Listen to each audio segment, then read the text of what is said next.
इयत्ता 5वी स्कॉलरशिप आणि नवोदय अत्यंत महत्त्वाच्या शासनाच्या परीक्षा इयत्ता 5वी मध्ये असतात.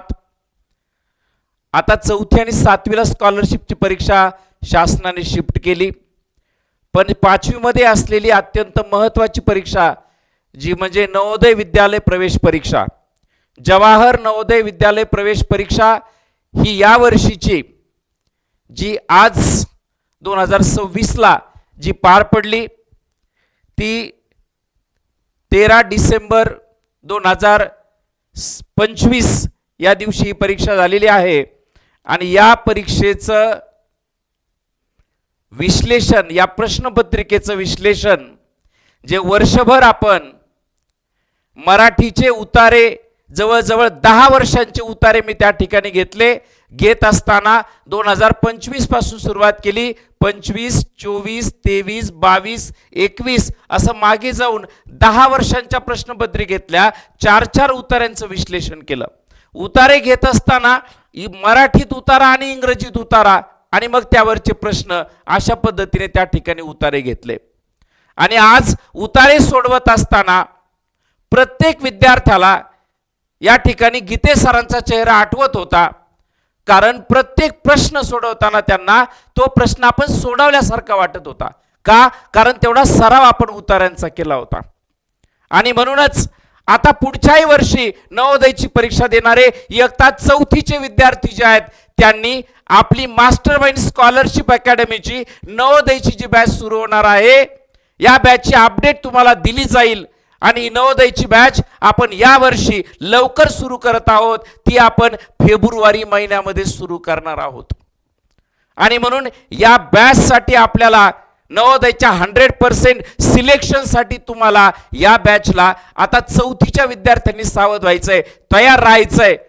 आणि आज आपण पाहतोय, आज झालेल्या 13 डिसेंबर 2025 या दिवशी झालेल्या नवोदय परीक्षेच्या भाषा जे काही 4 उतारे आले त्या उतार्यांचं विश्लेषण. चला मग सुरुवात करूया.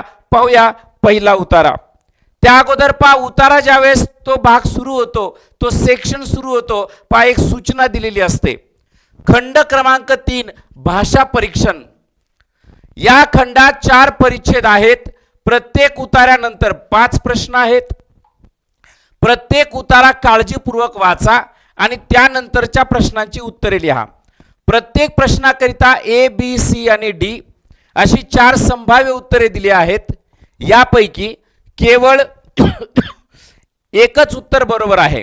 बरोबर उत्तर शोधा आणि OMR उत्तर पृष्ठामध्ये प्रश्न क्रमांकाशी संबंधित वर्तुळ काळे करा. म्हणजे प्रत्येक प्रश्नाखाली एकच पर्याय काय आहे? उत्तर आहे बरोबर आहे. चला, पहिला पॅसेज जो आहे, पहिला उतारा जो आहे तो काय दिला? 13 डिसेंबर 2025ला नवोदयच्या परीक्षेमध्ये पहिला भाषेचा उतारा तुमच्या समोर आहे. परिच्छेद क्रमांक 1. सोनम दुकानात मांडून ठेवलेल्या नव्या सायकलीकडे लक्ष देऊन पाहत होती. नवी कोरी चकचकीत लाल सायकल पाहून ती चकित झाली होती. चकित होणे, आश्चर्यचकित होणे, नवल वाटणे, आचंबा वाटणे, थक्क होणे. तिच्या वडिलांनी तिला सायकलकडे टक लावताना पाहिले आणि म्हणाले, चल जाऊया. सोनमने सायकलकडे शेवटचे पाहिले आणि वडिलांच्या मागोमाग निघाली. इच्छा नव्हती बिचारीला, पण निघाली. रात्री झोपतानाही ती चटकदार लाल सायकलचाच विचार करीत होती. दुसऱ्या दिवशी शाळेतही ती सवंगड्यासोबत याच विषयावर गप्पा मारत होती.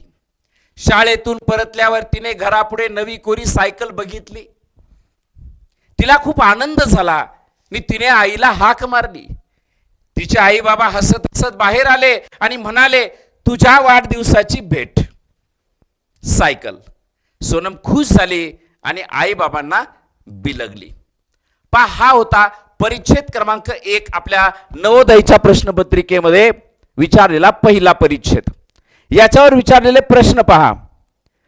ज्याप्रमाणे आपण 2025, 24, 23, 22 याप्रमाणे 10 वर्षांच्या प्रश्नपत्रिकेतले उतारे पाहिले, अगदी सेम तसेच उतारे त्या ठिकाणी 2026च्या प्रश्नपत्रिकेत आले आहेत. काठिण्य पातळी मी सांगत होतो की त्याच प्रकारची काठिण्य पातळी तुम्हाला या उतार्यामध्ये दिसते. पहा, पहा प्रश्न क्रमांक 1, सोनम डॅश डॅश सोबत दुकानात गेली होती. सोनम डॅश डॅश सोबत दुकानात गेली होती. सोनम सोबत कोण होते? उतार्यावरून कळतंय सोनम सोबत तिचे वडील होते.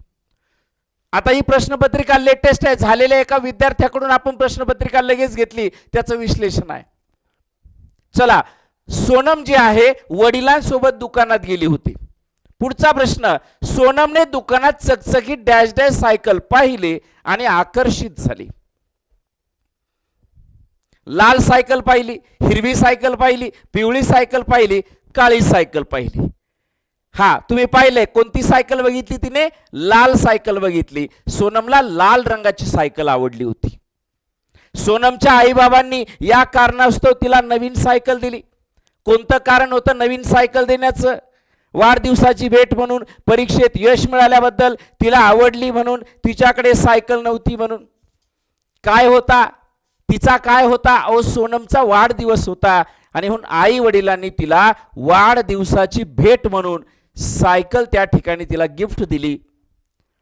संपले. प्रश्न क्रमांक 1 संपला, 2 संपला, 3 संपला. पहिल्या परिच्छेदावरचा पुढचा प्रश्न 4 नंबरचा. चला या. सोनमने कशा प्रकारे आनंद व्यक्त केला? सोनमने कशा प्रकारे आनंद व्यक्त केला? आईबाबांना बिलगून, आईबाबांना आभार मानून, सायकलच्या गिरक्या घेऊन, उड्या मारून तिने आनंद व्यक्त केला. पहा, आपण जर उतार्यामध्ये गेलो तर आपल्या लक्षात येतंय. पहा, तिने आईबाबांना बिलगली आणि तशा प्रकारचा आनंद तिने त्या ठिकाणी व्यक्त केला. आणि म्हणून उत्तर आहे आईबाबांना बिलगून. ऑप्शन नंबर 1, ए नंबरचा पर्याय हा त्याचं उत्तर आहे. चकित होणे म्हणजे काय? पहा, चकित होणे म्हणजे काय? चकित होणे म्हणजे आश्चर्यचकित होणे, नवल वाटणे, थक्क होणे. आणि मग या अर्थाचा जो काही वाक्प्रचार आलेला आहे तो आहे स्तिमित होणे. पर्याय क्रमांक 2 हा बी जो काय तो त्याचं उत्तर आहे स्तिमित होणे. Option number 2. ऑप्शन नंबर 2 आश्चर्यचकित होणे. चला पुढे नेक्स्ट. चला, पुढचा परिच्छेद आला होता पहा, परिच्छेद क्रमांक 2. परिच्छेद क्रमांक 2. भीमकाय पांडा आज फक्त मध्य चीनच्या बांबूच्या जंगलात आणि काही प्रमाणात तिबेटमध्ये आढळतात. हे एक प्राण्याचं नाव आहे, भीमकाय पांडा. बांबूचे जंगल त्यांना खाद्य, विसावा आणि संरक्षण देतात. भीमकाय पांडा अधिकांश वेळ बांबूच्या जंगलात फिरण्यात आणि बांबूची कोवळी पाने चघळण्यात घालवितात. ते मोठ्या प्रमाणात फक्त बांबूची कोवळी पानेच खातात, त्यामुळे त्यांना सदोदित पोटभर खाद्य मिळत नाही. पहा, मोठ्या प्रमाणात करण्यात येत असलेली शिकार आणि त्यांचे नैसर्गिक अधिवास नष्ट होत असल्याने, अधिवास म्हणजे त्यांची निवास, हा सुंदर प्राणी विलुप्त होण्याच्या मार्गावर आहे. ते आता फक्त प्राणी संग्रहालयातच दिसत आहेत. हे जे पांडा नावाचे प्राणी आहेत हे फक्त आता प्राणी संग्रहालयातच आपल्याला पाहायला मिळत आहेत. मात्र प्राणी संग्रहालयात त्यांचे संगोपन अवघड असते, कारण त्यांच्यासाठी पुरेसा आहार उपलब्ध करून देणे कठीण आहे. त्यांच्यासाठी पुरेसा आहार उपलब्ध करून देणे कठीण आहे. ठीक आहे. तर या ठिकाणी आपल्याला अशा प्रकारचे उतारा, आता हा उतारा काय आहे तर एका दुर्मिळ प्राण्याबद्दल विचारला गेलेला उतारा आहे. आणि म्हणून उतारे विचारत असताना मी तुम्हाला कायम सांगितलं की भौगोलिक उतारे असतील, वैज्ञानिक उतारे असतील, शैक्षणिक उतारे असतील, चांगल्या सवयीबद्दल एखादा उतारा असेल तर असे उतारे नवोदयमध्ये विचारले जातात. आणि म्हणून आपण दरवर्षी वर्षभर सराव करून घेत असताना वेगवेगळ्या उतार्यांचा सराव करून घेतो आणि त्यामधून विद्यार्थ्यांना त्यामध्ये परफेक्शन प्राप्त होत असतं. आणि म्हणून आता नवोदयची जी नवीन बॅच आपण सुरू करणार आहोत फेब्रुवारीमध्ये, 22 फेब्रुवारीला एकदा स्कॉलरशिपची परीक्षा झाली 5वीची की आपण नवोदयची त्या ठिकाणी बॅच सुरू करतोय. चलो नेक्स्ट. आता यावरचे प्रश्न काय विचारले पहा, या उतार्यावरचा प्रश्न पहा. प्राणी संग्रहालयात भीमकाय पांडाचे संगोपन अवघड का ठरते? 4 पर्याय. तिथे खूप वर्दळ असते, तिथे त्यांच्या पिल्लांना सांभाळणे शक्य नाही, त्यांच्यासाठी पुरेसा आहार मिळवणे कठीण आहे, ते शिकाऱ्यांना घाबरतात. आपण उतारा वाचला, बर, त्यांच्यासाठी पुरेसा आहार मिळवणे कठीण आहे. या भीमकाय पांडा या प्राण्यांसाठी त्यांच्यासाठी पुरेसा आहार मिळवणं कठीण आहे. आणि हे याचं उत्तर आहे पहा, पर्याय क्रमांक 3. जर तुम्ही उतार्यामध्ये गेले तर तुमच्या लक्षात येईल पहा.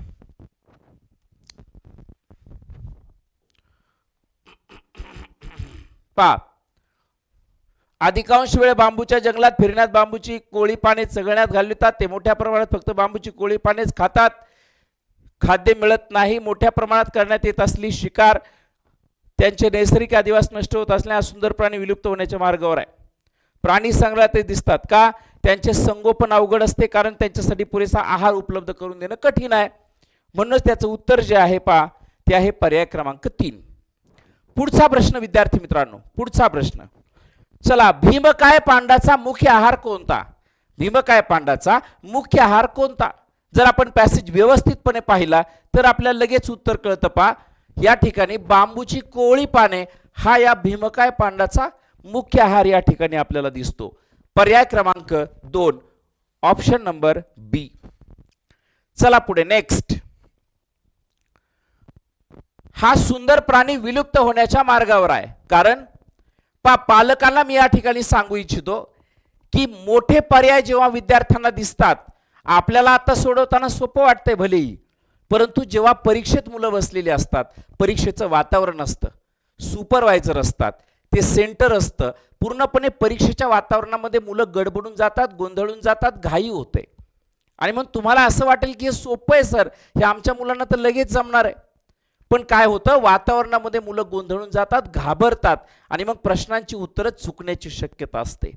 पण जर का वर्षभर चांगला सराव झालेला असेल, चांगल्या पद्धतीचा प्रॅक्टिस झालेली असेल, तर मुलांचा प्रत्येक प्रश्न बरोबर येऊ शकतो. आणि म्हणून मराठीचे उतारे किंवा इंग्रजीचे उतारे जे येतात 4, त्यामध्ये गीते सरांनी ज्या पद्धतीची प्रॅक्टिस घेतली, इथून भविष्यात पुढे ज्या प्रकारची प्रॅक्टिस घेतील, माझी खात्री आहे, आय एम शुअर की 25 पैकी 25 मार्क तुम्हाला नवोदयमध्ये या उतार्याच्या बाबतीमध्ये मिळून देणार. 100%, 1000% तुम्हाला मिळून देणार. पहा, हा तुमच्या बरोबर केलेलं माझं प्रॉमिस आहे.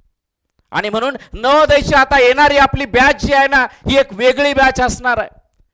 ही फायटर बॅच असणार आहे, फायटर विद्यार्थी घडवणारी बॅच असणार आहे. फेब्रुवारी महिन्यामध्ये आपण सुरू करत असलेली बॅच, 1000 विद्यार्थी आपल्याला नवोदयाला लावायचे आहेत. पुढच्या वर्षी आपलं टार्गेट आहे. आणि म्हणून अशा प्रकारचा सराव, अशा प्रकारची प्रॅक्टिस तुम्हाला जर करायची असेल तर नवोदयच्या बॅचला आपल्याला जॉईन व्हायचं आहे. चला, विलुप्त होण्याच्या मार्गावर का बरे? त्यांना मनोरंजनासाठी प्राणी संग्रहात ठेवण्यात येते. मोठ्या प्रमाणात करण्यात येणारी शिकार आणि नैसर्गिक अधिवास नष्ट होत आहेत.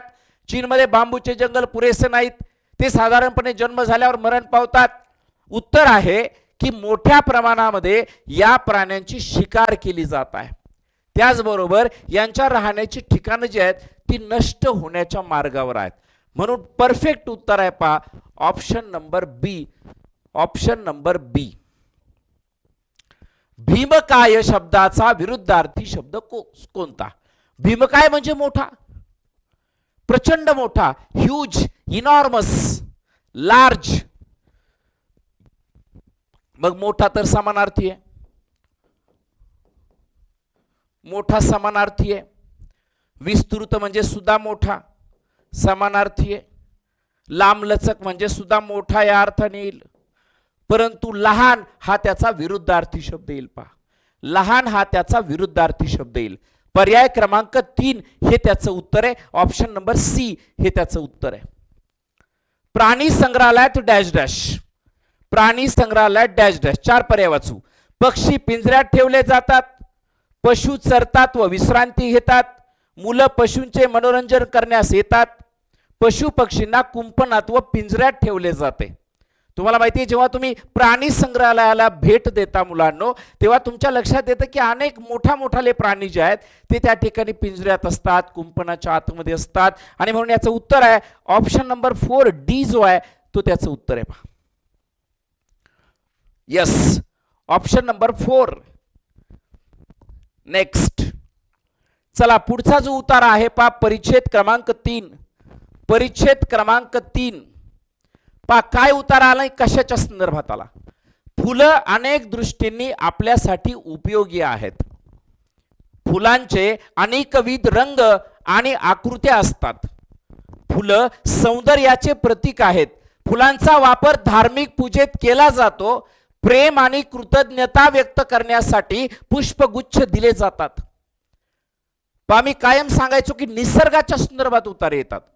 निसर्गाच्या संदर्भामध्ये उतारे येतात, निसर्ग, आणि म्हणून निसर्गातील फूल या घटकाबद्दल हा उतारा या ठिकाणी दिलेला आपणास दिसतो. धार्मिक पूजेत केला जातो. प्रेम आणि कृतज्ञता व्यक्त करण्यासाठी पुष्पगुच्छ दिले जातात. फुलांचे हार तयार करून देवतांना वाहण्यासाठी आणि महान लोकांच्या सन्मानार्थ वापरात आणले जातात. आपण एखाद्याचा सत्कार करायचा असेल, फुलांचा वापर करतोय. स्वतःच्या सभोवतालच्या वातावरणाची शोभा वाढविण्यासाठी देखील फुलांना फुलदाणीमध्ये सजवून ठेवण्यात येते. आपल्या घरामध्ये सुद्धा आपण हॉलमध्ये आपण फुलदाणी ठेवलेली असते, आपल्या ऑफिसमध्ये फुलदाणी असते, आणि म्हणून आपल्या सभोवतालचं वातावरण चांगलं ठेवण्यासाठी सुद्धा या फुलांचा उपयोग जो आहे तो आपल्याला होतो. फुलांचे व्यावहारिक उपयोग देखील आहेत. याचा वापर अत्तर, चहा आणि सौंदर्य प्रसाधने तयार करण्यातही केला जातो. काही फुलांचा वापर औषधे तयार करण्यातही केला जातो.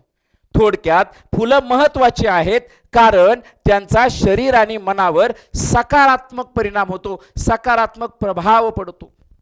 पॉझिटिव्हिटी तयार करतात ही फुलं पा, आणि म्हणून फुलं जे आहेत ते प्रेमाचं प्रतीक तर आहेतच, पण ते पॉझिटिव्हिटी तयार करतात.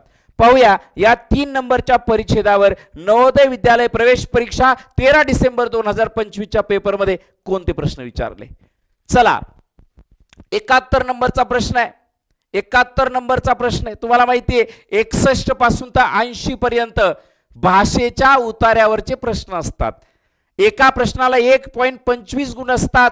नवोदयमध्ये 3 विषय असतात. पहिला असतो मानसिक क्षमता चाचणी म्हणजे बुद्धिमत्ता, दुसरा गणित, आणि तिसरा भाषेवर येणारे उतारे, आकलनाचा भाग. आकृत्या 40 आकृत्या येतात. 40 आकृत्या, 40 आकृत्यांना त्या ठिकाणी आपल्याला सोडवायचं असतं. गणितावरचे 20 प्रश्न येतात आणि भाषेच्या उतार्यावरचे 20 प्रश्न येतात. असे एकूण 80 प्रश्न. एका प्रश्नाला 1.25 गुण असतात. 1.25 गुणिले 80 बरोबर 100 गुण होतात. आणि म्हणून या भारतातली 100 गुणांची ही एक रॅपिड फायर अशा प्रकारची परीक्षा इयत्ता 5वीच्या विद्यार्थ्यांसाठी घेतली जाते, 6वीला नवोदयमध्ये प्रवेश घेण्यासाठी. जर तुमचा नवोदयला प्रवेश झाला तर इयत्ता 6वी ते 12वी भारत सरकार तुमचं मोफत शिक्षण करतं, मोफत. आणि म्हणून जर पालकांचे 10 लाख रुपये वाचत असतील तर नवोदयला आपण चांगली तयारी करायला पाहिजे. ज्या ठिकाणी वर्षभर मास्टर माइंड स्कॉलरशिप अकॅडमीमध्ये जबरदस्त तयारी करून घेतली जाते. येणाऱ्या फेब्रुवारी 2026 मध्ये आपण नवीन बॅच लॉन्च करतोय. इयत्ता 4थीच्या विद्यार्थ्यांनी आणि पालकांनी, शिक्षकांनी त्या ठिकाणी सावध राहा आणि आपल्या बॅच मध्ये या विद्यार्थ्यांचा प्रवेश निश्चित करा. फुलं अनेक दृष्टींनी डॅश डॅश आहेत. दिली जात उपयोगी, विकली जात हानिकारक. फुलं अनेक दृष्टींनी जे आहेत ते उपयोगी आहेत. पर्याय क्रमांक बी. फुलं डॅश डॅश आढळतात अनेकविध आकृत्यात, अनेकविध रंगात, अनेकविध रंग आणि आकृत्यात, समान आकारात. फुलं ज्यात एकाच आकारात आहेत का, एकाच रंगामध्ये आहेत का, तर अजिबात नाही मुलांनो. अनेकविध रंग आणि आकृत्यामध्ये फुलं आढळतात. पर्याय क्रमांक 3 option number C. Option number C. चला पुढचा प्रश्न. नेक्स्ट. फुलांचा व्यावहारिक उपयोग म्हणजे डॅश डॅश. फुलांचा व्यावहारिक उपयोग म्हणजे डॅश डॅश. पाहूया. चहा, अत्तर आणि सौंदर्य प्रसाधने तयार करणे, फुलदाणी सजवणे, माळ गुंफणे, प्रार्थना आणि पूजा करणे.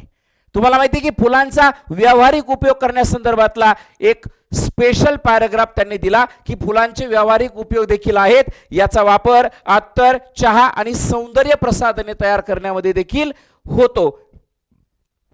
आणि म्हणूनच व्यावहारिक उपयोग जो आहे तो या ठिकाणी दिसतो. पर्याय क्रमांक ए हा याचं उत्तर आहे. पहा, एक एक प्रश्न महत्वाचा आहे. पालकांना माहित असेल की नवोदयच्या परीक्षेमध्ये एक एक प्रश्न महत्वाचा आहे. शिक्षकांना माहिती आहे की नवोदयच्या परीक्षेमध्ये पडणारा एक एक मार्क महत्वाचा आहे. 95 मार्क पडले तरी सिलेक्शन होत नाही. मुलांच्या डोळ्यामधून पाणी आलेलं असतं. पालकांनी वर्षभर मेहनत घेतलेली असते आणि म्हणून जर वर्षभर योग्य अशा प्रकारचं मार्गदर्शन जर आपण घेतलं तरच हे शक्य आहे, तरच शक्य आहे. आणि म्हणून मास्टर माइंड स्कॉलरशिप अकॅडमी हे एक असा प्लॅटफॉर्म आहे जिथं नवोदयची परफेक्ट अशा प्रकारची तयारी करून घेतली जाते. आणि म्हणून येणाऱ्या फेब्रुवारी 2026 मध्ये आपण जी बॅच सुरू करतोय स्पेशल नवोदय, सायंकाळी 7:30 ते 8:30 या वेळेमध्ये स्पेशल नवोदयची बॅच असणार आहे. चौथीच्या विद्यार्थ्यांची जी सायंकाळची बॅच आहे ती 23 फेब्रुवारी पासून सकाळी 7:15 ते 8:15 अशा प्रकारे त्या ठिकाणी शिफ्ट होईल. इंग्लिश मीडियम वाले चौथीचे विद्यार्थी तुमची बॅच सायंकाळी 5:45 ते 5:30 अशी 23 फेब्रुवारी पासून शिफ्ट होईल. आणि म्हणून 23 फेब्रुवारी 2026 पासून नवोदयची बॅच आपण लॉन्च करणार आहोत. यस, पुढे डॅश डॅश फुलांचा वापर औषधे तयार करण्यातही केला जातो. सर्वच फुलांचा वापर औषधे तयार करण्यात आहे का? नाही, काही फुलांचा आहे. रंगीत फुलांचा, लहान फुलांचा. बघा, तुम्ही पॅसेज बघितला तुमच्या लक्षात येईल. पहा, हे पहा, काही फुलांचा वापर औषधे तयार करण्यातही केला जातो. काही फुलांचा वापर औषधे तयार करण्यातही केला जातो. आणि म्हणून उत्तर आहे ऑप्शन नंबर बी. ऑप्शन नंबर बी. नेक्स्ट, उतार्यात परिणाम या शब्दाचा अर्थ काय आहे? आपल्याला पालकांना असं वाटत असेल की सोपे प्रश्न आहेत, पण जेव्हा परीक्षेच्या वातावरणात विद्यार्थी असतो त्याचं वय लहान आहे, त्याच्या मनामध्ये जी भीती असते ती त्या ठिकाणी भीती असते. आणि म्हणून आपल्याला या ठिकाणी ह्या गोष्टींचा विचार करणं गरज आहे. परिणाम या शब्दाचा उतार्यानुसार अर्थ काय निघतो? परिणाम या शब्दाचा उतार्यानुसार अर्थ काय आहे तर पहा, कारण त्यांचा शरीर आणि मनावर सकारात्मक परिणाम होतो. परिणाम होतो म्हणजे प्रभाव पडतो. इट इम्प्रेसेस, प्रभाव पडतो. पहा, आणि म्हणून उत्तर आहे पर्याय क्रमांक 2, ऑप्शन नंबर 2. पुढे जाऊया. नेक्स्ट, चला शेवटचा उतारा. नवोदय प्रवेश परीक्षा 13 डिसेंबर 2025 ला झालेली, त्यातला शेवटचा उतारा परिच्छेद क्रमांक 4. लाईव्ह त्याचं विश्लेषण तुम्ही बघताय. हे विश्लेषण तुम्ही कोणत्याही जिल्ह्यातून पाहत असाल, कोणत्याही तालुक्यातून पाहत असाल, तुम्ही मास्टर माइंड स्कॉलरशिप अकॅडमीच्या नवोदयच्या बॅचला जी 25 फेब्रुवारी पासून आपण सुरू करतोय, 25 फेब्रुवारी 2026 पासून महाराष्ट्रातील कोणत्याही जिल्ह्यातला विद्यार्थी ऑनलाईन स्वरूपामध्ये ही बॅच जॉईन करू शकतो. ही बॅच जॉईन करू शकतो. फक्त 3,000 रुपये फीज आपण ठेवणार आहोत. फेब्रुवारी आणि मार्च महिन्यामध्ये जे ऍडमिशन होतील त्यांना आपण 3,000 रुपये फीज ठेवणार आहोत आणि एप्रिल मध्ये ती फीज वाढेल. आणि म्हणून क्वालिटी अशा प्रकारचं टीचिंग, जबरदस्त अशा प्रकारचं एक्सप्लेनेशन, प्रत्येक आकृती, प्रत्येक प्रश्न त्या ठिकाणी सेपरेट विश्लेषण आपण वर्षभर करणार आहोत. आणि म्हणून खात्री, क्वालिटी आणि गुणवत्ता विद्यार्थी नवोदयला असला पाहिजे. अशा प्रकारचं टार्गेट आतापासून पालकांनी जर विजन ठेवलं तरच तुमचा विद्यार्थी नवोदयला जाऊ शकतो. हे मी तुम्हाला 1000% सांगतो. आणि म्हणून टार्गेट ठेवा. पाहूया चौथा पॅसेज. राष्ट्रीय संग्रहालय दिल्ली येथे जाड काचेच्या मागे मांडून ठेवलेल्या जागतिक कीर्तीच्या नर्तकीला कसे विसरता येईल? मोहनजोदडो येथील नृत्य करत असलेली ही नर्तकी पितळी धातूची दुर्लभ कलाकृती आहे. ऍक्च्युली इथं पितळी हा जो शब्द आहे याच्यात अजून पाहिजे होतं, थोडीशी चूक आहे. इथं कांस्य असं पाहिजे होतं, कांस्य पाहिजे होतं. पहा, याची जेव्हा डिटेल इन्फॉर्मेशन मी घेतली तेव्हा मला काही माहिती सापडली, मी तीही तुम्हाला दाखवायला आणलेली आहे. शालेय पुस्तकातूनही आपणास 5000 वर्षापूर्वीच्या इतक्या प्राचीन वारशाबद्दल माहिती मिळते. तिच्या डाव्या हाताच्या कोपऱ्यापासून बोटांपर्यंत शिंपले, हस्तिदंत किंवा पातळ धातूच्या अनेक बांगड्या आहेत. पहा ही मूर्ती कशी आहे हे समजून घ्या, कुठे सापडली हे समजून घ्या. आधुनिक कलेचा नमुना म्हणून एकत्र 3 पेंडेंटचा हार. पेंडेंट कशात असतं मुलांनो? हारामध्ये असतं. आणि उजव्या हातात कोपऱ्याच्या वर आणि मनगटावर देखील काही बांगड्या आहेत. एखाद्या स्त्रीची ठेवण कशी असावी, एखाद्या स्त्रीची ठेवण कशी असावी अशा प्रकारचा उत्तम नमुना जो आहे ते म्हणजे ही मूर्ती आहे. ती म्हणजे निडर मानवी वृत्तीचे प्रतीक आहे. निडर म्हणजे कशी? धाडसी, पराक्रमी, शौर्यवान. तिला पाहून आपणास समजते की एखाद्या कलाकृतीचा परिणाम आपल्या इंद्रियावर कसा होतो. पहा एखादी कलाकृती जर सुंदर असेल, एखादी कलाकृती जर सुंदर असेल तर त्याचा परिणाम आपल्यावर किती होतो. थोडासा किचकट अशा प्रकारचा उतारा जो आहे तो या ठिकाणी नवोदयला टाकलेला आहे. आणि म्हणून असा देखील उतारा येऊ शकतो हे पालकांना मला या ठिकाणी सांगायचं आहे. आणि म्हणून याचा सराव जो आहे, अशा प्रकारच्या उतार्यांचा सराव जर वर्षभर असेल तर मुलांना हे सोपं वाटतं. पाया उतार्याची काही महत्वाची माहिती मी जमा केली ती तुमच्या समोर ठेवतो. पहा, मोहनजोदडो येथील नर्तकीची मूर्ती डान्सिंग गर्ल ही सिंधू संस्कृतीतील एक प्रसिद्ध कलाकृती आहे.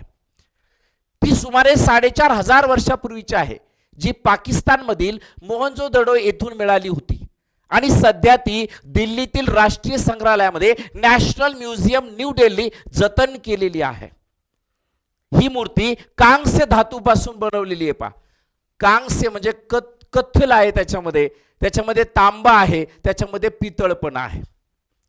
ती स्त्रीच्या आत्मविश्वासपूर्ण आणि आधुनिक शरीर यष्टीचे चित्रण करते, ज्यामध्ये ती एका पायावर वजन देऊन उभी आहे. तिच्या एका हातात बांगड्या भरलेल्या आहेत, जो भारतीय कलेचा एक मौल्यवान अशा प्रकारचा नमुना आहे. पहा, या उतार्याबाबत मी तुमच्या समोर ठेवलेली ही डिटेल माहिती आहे. आणि वर्षभर अशा प्रकारचा अपडेट अभ्यास करायचा असेल तर नवोदयची आपली बॅच ही 25 फेब्रुवारी 2026 पासून सुरू होते. मूर्तीबद्दलची प्रमुख माहिती. ह्या मूर्तीचं नाव काय आहे? नर्तकी, डान्सिंग गर्ल. कालखंड सुमारे 2500 इसवी सन पूर्व सिंधू संस्कृतीमध्ये. धातू कांस्य. पुढे उगमस्थान मोहनजोदडो, आधुनिक पाकिस्तान. सध्याचे ठिकाण राष्ट्रीय संग्रहालय नवी दिल्ली. ही मूर्ती त्या काळातील स्त्रीच्या आत्मविश्वासपूर्ण आणि सुडोल शरीरयष्टीचे अप्रतिम दर्शन घडवते, ज्यात तिने केलेले दागिने आणि तिच्या शरीराची ठेवण ही लक्षवेधी आहे, अट्रॅक्टिव्ह आहे. पाहूया काय प्रश्न दिलेत. यस, पहा प्रश्न क्रमांक 1 जर आपण बघताय म्हणजे प्रश्न क्रमांक 76, 13 डिसेंबर 2025 ला झाली नवोदय प्रवेश परीक्षा, त्यामधला शेवटचा उतारा. प्रश्न क्रमांक 76, नृत्य करणाऱ्या नर्तकीला जाड काचेच्या मागे का ठेवण्यात आले आहे? काय कारण आहे त्यामध्ये? ती एक दुर्लभ कलाकृती आहे, ती एक जागतिक कीर्तीची नर्तकी आहे, तिला मौल्यवान रत्नांनी सजवले आहे, ती निडर आहे. का ठेवलं? काय कारण आहे त्यामागचं? काय कारण आहे? पहा, राष्ट्रीय संग्रहालय दिल्ली येथे जाड काचेच्या मागे मांडून ठेवलेल्या जागतिक कीर्तीच्या नर्तकीला कसे विसरता येईल? मोहनजोदडो येथील नृत्य करत असलेली ही नर्तकी कांस्य धातूची दुर्लभ कलाकृती आहे. पहा कशी कलाकृती आहे ही? दुर्लभ अशा प्रकारची कलाकृती आहे, दुर्लभ अशा प्रकारची कलाकृती आहे.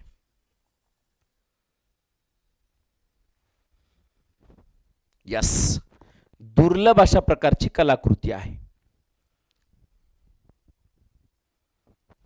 पर्याय क्रमांक 1, ती एक दुर्लभ कलाकृती आहे, दुर्लभ कलाकृती आहे. पहा चला पुढे नेक्स्ट.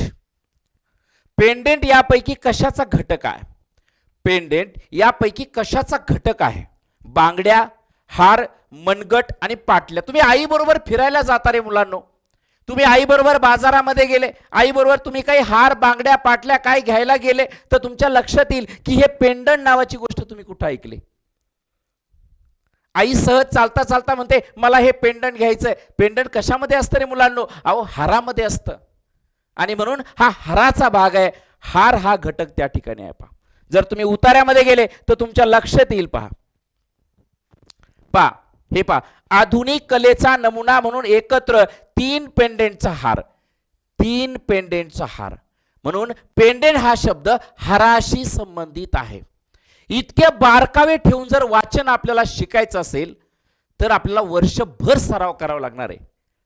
एकदा बघून आणि एकदा पाहून अजिबात आयडिया येत नाही. तुम्हाला सांगतो, पालकांना माझी विनंती आहे की तुम्हाला वर्षभर नवोदयची बॅच त्या ठिकाणी जर केली तर मुलं फार जबरदस्त तयार होतात पहा. आणि म्हणून मला अनेक फोन आले 5वी नवोदयच्या विद्यार्थ्यांचे, सर पॅसेज आउट ऑफ आहेत, 25 आउट ऑफ 25, 25 पैकी 25 मला मार्क पडणार म्हणजे पडणार सर, गॅरंटेड. आता पेंडंट म्हणजे काय हे तुम्ही आईला विचारा बरं, आई तुम्हाला सांगेल. चला पुढे नेक्स्ट पहा. पुढचा प्रश्न शेवटच्या परिच्छेदावरचा पुढचा 78 नंबर. विधान 1 आणि 2 वाचा आणि योग्य पर्याय निवडा. पहा आता हा आहे क्वालिटी क्वेश्चन, हा आहे कॉम्प्लिकेटेड क्वेश्चन, हा आहे कन्फ्यूज करणारा प्रश्न, कन्फ्यूज करणारा प्रश्न. परंतु अशा प्रकारचे प्रश्न वर्षभर खूप घेतलेत पहा. आणि म्हणून आता कन्फ्युजन व्हायचं कामच नाही. उत्तर वाचा, काय वाक्य दिलेत. तिच्या बांगड्या शिंपले किंवा पातळ धातूपासून तयार केलेल्या आहेत, तयार केलेल्या आहेत. आता बघा उतार्यात या उतार्यात तुमच्या लक्षात येईल पहा. तिच्या डाव्या हाताच्या कोपऱ्यापासून बोटापर्यंत शिंपले आहेत. हस्तिदंत किंवा पातळ धातूंच्या अनेक बांगड्या आहेत. हस्तिदंत किंवा पातळ धातूंच्या अनेक बांगड्या आहेत पहा, बांगड्या आहेत. बर, हस्तिदंताचा हार घातला आहे असा कुठं उच्चार आलाय का हो? हस्तिदंताचा हार घातला आहे पहा बरं, कुठं अजिबात आलेला नाही. जर तुम्ही पॅसेज बारकाईने वाचला, छोटा पॅसेज आहे, नजर मारली की उत्तर मिळतं पहा. राष्ट्रीय संग्रहालय दिल्ली येथे जाड काचेच्या मागे मांडून ठेवलेल्या जागतिक कीर्तीच्या नर्तकीला कसे विसरता येईल? मोहनजोदडो येथील नृत्य करत असलेली ही नर्तकी पितळी धातूची दुर्लभ कलाकृती आहे. शालेय पुस्तकातूनही आपणास 5000 वर्षापूर्वीच्या इतक्या प्राचीन वारशाबद्दल माहिती मिळते. तिच्या डाव्या हाताच्या कोपऱ्यापासून बोटापर्यंत शिंपले, हस्तिदंत किंवा पातळ धातूच्या अनेक बांगड्या आहेत. आधुनिक कलेचा नमुना म्हणून एकत्र 3 पेंडेंटचा हार आणि उजव्या हातात कोपऱ्याच्या वर आणि मनगटावर काही बांगड्या आहेत. ती म्हणजे निडर मानववृत्तीचे प्रतीक आहे. तिला पाहून आपणास समजते की एखाद्या कलाकृतीचा परिणाम आपल्या इंद्रियावर कसा होतो. मग आता जर तुम्ही वाक्य बघितलं दुसरं तर तुमच्या लक्षात येईल की हस्तिदंताचा हार घातला आहे असं कुठलेही म्हटलेलं नाही, मात्र पहिलं वाक्य म्हटलेलं आहे. म्हणून एक सत्य आहे, 2 असत्य आहे. एक सत्य आहे, दुसरं असत्य. पहा, एक सत्य आहे, दुसरं असत्य आहे. इथं दुसरं सत्य दिलंय, हा गेला. 1 आणि 2 दोन्ही सत्य आहेत का? नाही. 1 आणि 2 दोन्ही असत्य आहेत का? अजिबात नाही. आणि म्हणून उत्तर आहे पर्याय क्रमांक 1, ऑप्शन नंबर ए. पहा, कन्फ्यूज करणारे प्रश्न नवोदयाला येतात आणि एक प्रश्न सुद्धा आपलं सिलेक्शन त्या ठिकाणी हुकवू शकतो. आणि मग पालकांचं, ज्या पालकांचं टार्गेट आहे नवोदय, बाद झालंच पाहिजे माझं लेकरू नवोदय, मी त्यांना सांगतो आता, लक्ष्य नवोजल होने पाए कदम मिलाकर चल, लक्ष्य नवोजल होने पाए कदम मिलाकर चल, सफलता तेरी कदम चुमेगी आज नहीं तो कल, आज नहीं तो कल. टार्गेट ठेवा, टार्गेट. टार्गेट सेट असेल तर नवोदयची बॅच तुमच्यासाठी आहे. नेक्स्ट, निडर या शब्दाचा समानार्थी नसलेला शब्द शोधा. नसलेला, निडर या शब्दाचा समानार्थी नसलेला शोधा. मग निडर म्हणजे कसा हो? निडर म्हणजे शूर, पराक्रमी, धाडसी, शौर्यवान. मग भित्रा त्याचा ऑपोजिट आहे. समानार्थी नसलेला म्हणजे विरुद्धार्थी असलेला. समानार्थी नसलेला म्हणजे विरुद्धार्थी असलेला. पहा, तुम्हाला अर्थ काढता आला पाहिजे प्रश्नाचा पटकन. समानार्थी नसलेला म्हणजे विरुद्धार्थी असलेला. शोधला कोणता? भित्रा. चला, 13 डिसेंबर 2025 रोजी जवाहर नवोदय विद्यालय प्रवेश परीक्षेतला भाषेच्या उतार्यावरचा शेवटचा प्रश्न, प्रश्न क्रमांक 80. उतार्यातील कलाकृती या शब्दाचा अर्थ काय? कलाकृती या शब्दाचा अर्थ काय? कलेचे तपशील का? माणसाने तयार केले कलात्मक नमुने का? खणून काढलेली वस्तू का? तांब्याच्या मूर्ती का? आता तांब्याच्या काय येणार नाही, तर धातू त्याच्यात फक्त तांब नाहीये, कथील पण आहे, पितळ पण आहे, म्हणून हा तो ऑप्शन गेला. कलेच्या तपशीलचा काही संबंध नाही, खणून काढल्या संदर्भात काही चर्चा नाही. आणि मग उत्तर आहे पर्याय क्रमांक 2, माणसाने तयार केलेले कलात्मक नमुने. बी जो आहे ते आपलं उत्तर आहे. अशा प्रकारे आलेले 20 प्रश्न आणि त्या 20 प्रश्नांचे ॲक्युरेट अशा प्रकारची उत्तरं. आणि म्हणून 25 फेब्रुवारी 2026 ला नवोदयची बॅच सुरू होते. मास्टरमाइंड स्कॉलरशिप अकॅडमी नावाचं ॲप्लिकेशन आजच आपल्या मोबाईलमध्ये इन्स्टॉल करा, नाव नंबर ईमेल आयडी रजिस्टर करा आणि या बॅचला जॉईन करा. कारण ही बॅच तुमचं भविष्य बदलणार आहे, तुमचं भविष्य सेट करणार आहे. राष्ट्रीय लेवलच्या या स्पर्धा परीक्षेमध्ये सहभागी होण्यासाठी आणि 2026-27 मध्ये होणाऱ्या नवोदयच्या परीक्षेसाठी तुम्हा सर्वांना खूप खूप शुभेच्छा देतो आणि याच ठिकाणी थांबतो. थँक्यू, धन्यवाद.